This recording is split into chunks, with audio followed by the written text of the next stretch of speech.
salaadiinta cuqaasha dhalinyarada iyo aqoon-yahanada mid ka mid ah beelaha gobolada galbeedka Somaliland ayaa maanta si rasmi ah u shaaciyay xildhibaanka ugu matalaya golaha baarlamaanka Jamhuuriyadda Somaliland ee xisbiga kulmiye waxayna u doorteen Geesh Aadan Bile inuu noqdo xildhibaanka ugu matalaya golaha wakiilada Jamhuuriyadda Somaliland عاقلك جود بيشا سرير جدي جيف عاقل داهر أحمد علي يو مدح دقمات كأربعية بيشا أنا أي كوبان تاعي أيا دمات كشاعي سلامر كان كومي دوبي إني أدورتان حلبان جيش آدم بله حلبان هذا قلها بارلمك يا جمهورية سوماليلاند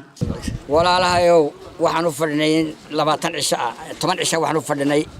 جيش آدم بله يدت كيسي دور الشديد ما نفردنين dad waxaan loo yimiday la galbin ayo isku dhaxdaadsan baan loo yimiday aqalkii baan ayaan ugu xariiqo heer geedi baan kolkii la ila yimiday anay wax ka go'aan baan doonaa qabsado waxaan ka soo saaray Geesh Aadan Bile kulmiye ah oo waligiiba dhaxal u lahaa hawsh hadaan ku daro waxa halkan aynu joognaa waxa weeye kala reebkii khilaafaadka reer waa dhaxyiilay annagoo kala reebnay oo qaadanay Geesh Aadan Bile haddana qaashi xariirnahay reer ogaad waxaan dooranay oo isku raacnay Geesh Aadan Bile baan isku raacnay inuu iska sharaxo xisbiga kulmiye degmada Xariirad ee gobolka Salal baan joognaa waxaan ku shaacinaynaa halkan xildhibaanka golaha baarlamaanka Geesh Aadan Bile ayaan maanta ku shaacinaynaa degmada Xariirad waxaan isla garanay beeshu waxay isla garatay beesha reer ugaadh waxay isla garatay beesha reer geedi waxay isla garatay inaan xildhibaanka Geesh Aadan Bile inaan isku raacnay beesha gebiga ma rumaysantiin inaan isku raacnay ma rumaysantiin waxaan isku raacnay وقاشة بيشا علماء الدينكا هوانكا ururada dhalinyarada waxaan isku raacnay baarlamaanka aqoontiisa markaan eegnay xarad baa fadhinaa waxaan u fadhinaa kala reebistii xildhibaanada gobolka Salal haddaanu nahay cuqaashii beesha reegeedi waxaan soo xulay Geesh Aadan Bile inuu noo matalo xubinta baarlamaanka ee reerka taasoo u doonayna inuu kulmiye iska sharaxo sidaasaan isku raacsanahay haddaan cuqaashinahay go'aankaasaan u jaabin waxaan u sheegaynaa xukuumadda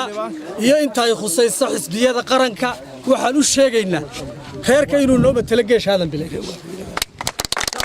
intaas kadibna waxaa madashaasi ka hadlay mas'uuliyiin tiro badan kuwaasoo hadalka iska daba qaatay ayaa waxaa mas'uuliyiintii iyo siyaasiyiintii halkaasi ka hadlay kamid ahaa wasiirkii hore ee wasaaradda dhalinyarada iyo ciyaaraha Soomaaliland Cabdirasaaq Waabari Roble kana mid ah xubin kamid ah golaha dhexe xisbiga kulmiye iyo sidoo kale xildhibaan Axmed Waabari Maydane oo loo garan og yahay Shibeen oo kamid ah xildhibaanada golaha guurtida Somaliland iyo Geesh Aadan Bile oo maanta beesha u dooratay inuu noqdo xildhibaanka ugu matalaya golaha baarlamaanka Jamhuuriyadda Somaliland ee xisbiga kulmiye waxaana kamid ah hadaladoodii waxaan ku ballan qaadayaa waajibaadka ay garteen duqaydii beeshu cuqaashi أحمد وابري ميري أو كنت لقول أبو كيلا دال يردي وسير كي هراء مدة بدن شوقي عبد الرزاق وابري أنت أصيب مركي غرفيين عدينا هذين جيش هذا بلا وحنوم مقعوني حبي كي بشر يجد أو كسو جيد مرحوم كي على عليه الله ونحرسته عدي قرتين أنا وقدومي مدة طبق عشاد بين هذين كتف ما دينا وانا يقول مهدنا قيلا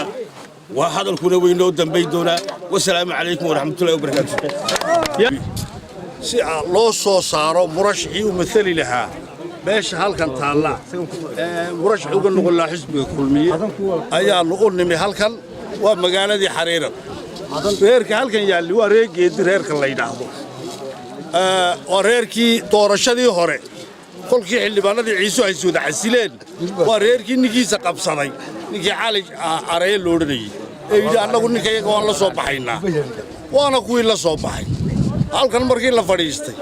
وأيا عطاتي مركا وعتمتي حزبي كلمية مرشحيسو هالكاو حقوق صهري Geesh Aadan Bile حزبي لو حب أيهاي نين صباح أيوب أيه nin codkiisa la hubo oo la soo saaraa loo baahaya odayaashii cuqaashii waxgaradkii dhallinyaradii waxay isku raaceen inuu murashax uga noqdo beesha halkan taalla xariirad geesh aadan bile ninka la yidhaahdo anugu waxaan ahay ninka xisbiga kulmiye golaha dhexe ugu jiraanay waa lay wada garanayaa masaaranuu u matalo golaha wakiilada inuu u matalo ayaa laysku raacay anugu xildhibaanka guurtida halkaysaanahay axmed waaberi baynana laydhaa waxaan markhaati ka ahay inay uqaashii laga aqbashay dhallinyartii laga aqbashay dumarkii laga aqbaleen geesh aadan bile inuu matalo golaha wakiilada assalaamu calaykum jiid ibraahim muumin ariel t v xariirad